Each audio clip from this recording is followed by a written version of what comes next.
Tudo bem, pessoal? Vamos a mais uma aula para certificação Linux para a prova LPQ1. Nós estamos fazendo a leitura da apostila que é cedida pelo Instituto Linux, versão 5.0 em português. Então vamos lá. Nas últimas aulas a gente vem tratando a questão de inicialização, justamente para que a gente possa depois entrar aí na instalação do Grub e na compreensão de todo esse primeiro processo, que é muito importante no momento em que a máquina liga, no momento que ela dá os primeiros passos, né, na construção dos arquivos, justamente para a gente poder compreender e porque esse conteúdo é muito exigido em prova. Então, nessa aula nós vamos aprofundar um pouquinho mais e trabalhar a questão do boot.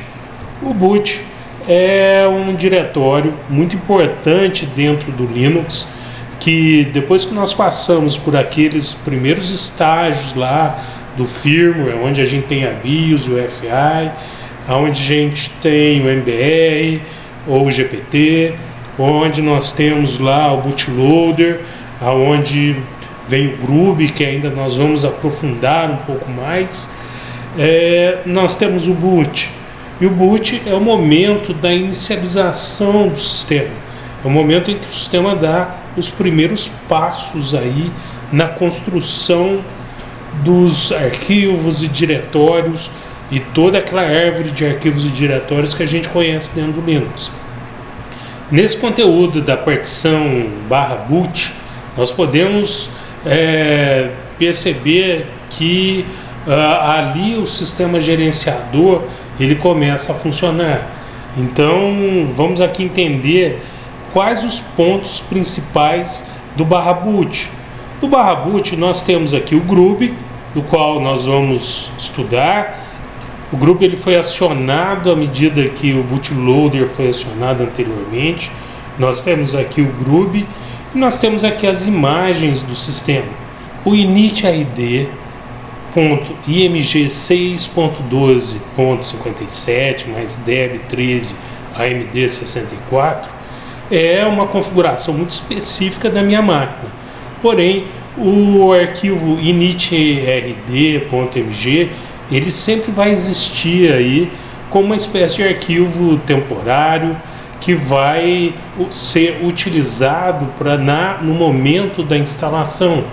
Esse arquivo init.rd, chamado de Initial RAM Disk, é um sistema de arquivos temporários carregados da memória RAM durante o boot do Linux, contendo drives e módulos essenciais para permitir que o kernel monte o sistema de arquivos raiz principal do disco rígido.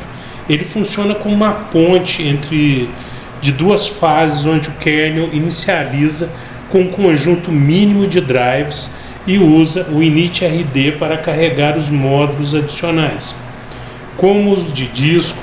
Então, antes de assumir o sistema de arquivos, sendo fundamental para sistemas com drives complexos ou dispositivos de armazenamento não embutidos.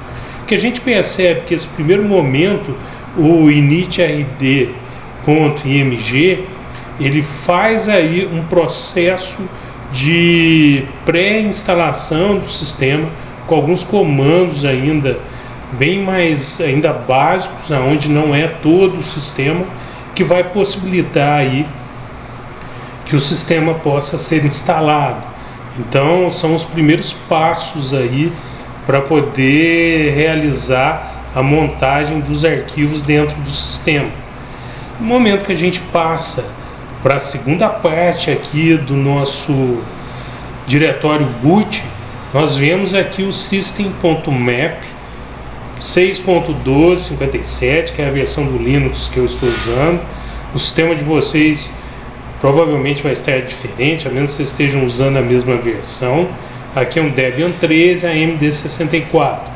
Então aqui é uma quantidade pequena de memória também, e esse system.map ele é uma tabela de símbolos que mapeia os nomes e funções variáveis do kernel. para seus respectivos endereços de memória físicos. Ele é fundamental para a depuração de falhas do kernel e ele ajuda no momento em que está acontecendo um kernel panic, por exemplo. E ele é necessário para o funcionamento normal do sistema operacional.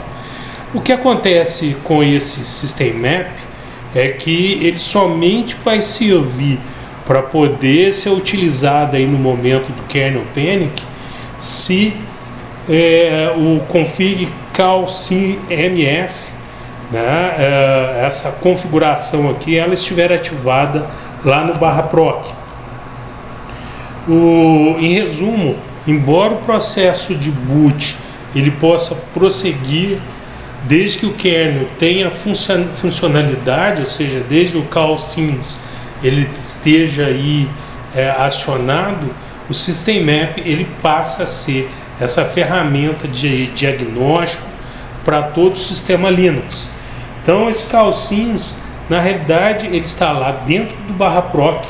Ele é um recurso essencial no Linux para depuração, para resolução de problemas, para mapear o código nativo do sistema, diagnosticar falhas, entender o funcionamento interno do sistema operacional e, por exemplo, de outras ferramentas aí que o texto dita, como o Android Studio ou algo do tipo.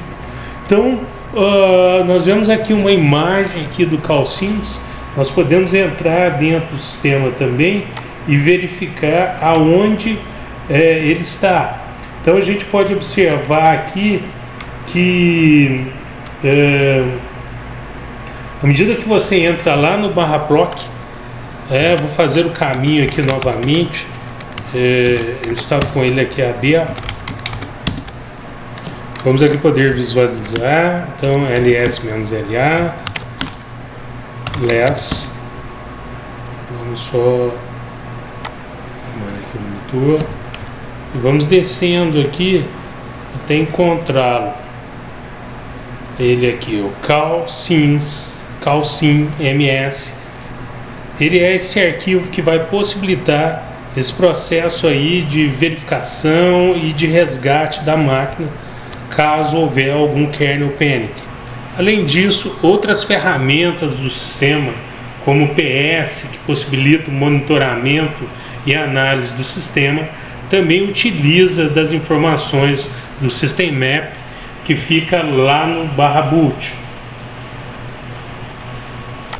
Na realidade, um novo System Map é rodado toda vez que há uma nova compilação do kernel, pois os endereços de memória eles podem mudar e as versões e configurações sempre têm endereços novos.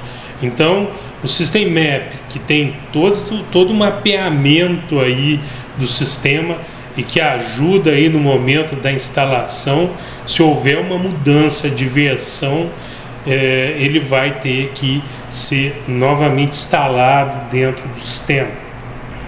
O VM Linux que nós temos aqui, né, esse arquivo aqui dentro do diretório boot, ele é a imagem do sistema, é através dele que vai ser instalado aí o sistema. Então o initrd ele prepara o sistema para instalação, o System Map ele traz aí o mapa de configuração da forma como o sistema precisa ser, e o VM Linux é a imagem de instalação, no caso aqui do Debian 13, que vai ser instalado. Então no sistema de vocês, com o System D, o que nós vamos ter é o VM Linux, servindo aqui como uma imagem de instalação do sistema. Então o VM Linux é o arquivo que contém o kernel do Linux compactado e pronto para ser carregado pelo bootloader, como GRUB na memória RAM durante a inicialização do sistema operacional. A letra Z, quando existe, nesse caso aqui que eu mostrei para vocês, não tinha, indica que a imagem compactada foi usada um gzip, tornando ainda ela menor ainda e mais rápida para carregar, enquanto o VM remete à memória virtual uma característica que é uma característica central do Linux. Na realidade, dentro do VM Linux está o kernel compactado, que é o coração do Linux, responsável por gerenciar os recursos, CPU, memória e dispositivos. Então a compactação ela pode ser feita com gzip, que diminui o seu tamanho otimizando o boot. Então, outro ponto que nós podemos ver, outro arquivo que nós vemos aqui dentro do /boot é o config, no nosso caso aqui, né, o config referente à versão do nosso Debian, a MD64. Então, esse config, ele indica que o item, ele aponta para um arquivo de configuração. Nesse caso aqui, é o /boot config, que é usado para compilar o kernel correspondente. Então ele traz as configurações necessárias quando o kernel precisa ser compilado. 6.1257, como eu disse, é a versão principal do kernel. O DEB3 especifica o pacote de atualização, de distribuição do Debian, e o AMD64 é a arquitetura da máquina que eu estou utilizando. Só para a gente encerrar essa aula, eu sei que vocês já entraram várias vezes, mas para quem não conhece ainda, vamos entrar lá no cd/boot e visualizar aqueles arquivos que nós trabalhamos na aula de hoje. Então nós vemos aqui o config, que é o último arquivo que a gente falou, que é o arquivo de configuração. Inclusive para o momento da compilação ele acaba sendo muito útil.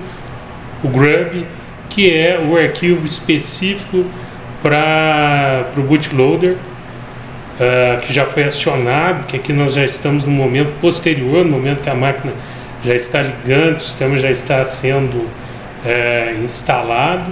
O init.rd, que é, vamos dizer assim, quase a miniatura do sistema, que vai lá para a memória RAM, que tem a ver lá com init transfers, que é o momento da instalação do sistema. O system map, que tem um mapa do sistema de tudo aquilo que vai ser instalado, e o VM Linux, que é a imagem do sistema. Então é isso, né? Nós vimos isso nessa aula. Na próxima aula nós vamos continuar ainda com a parte de inicialização, só que observando a importância da questão da versão e da forma como ela é utilizada no momento da instalação do sistema. Ou seja, qual a importância do sistema passar todas as informações da versão para o momento posterior de inicialização. Então é isso, até mais, até a próxima aula.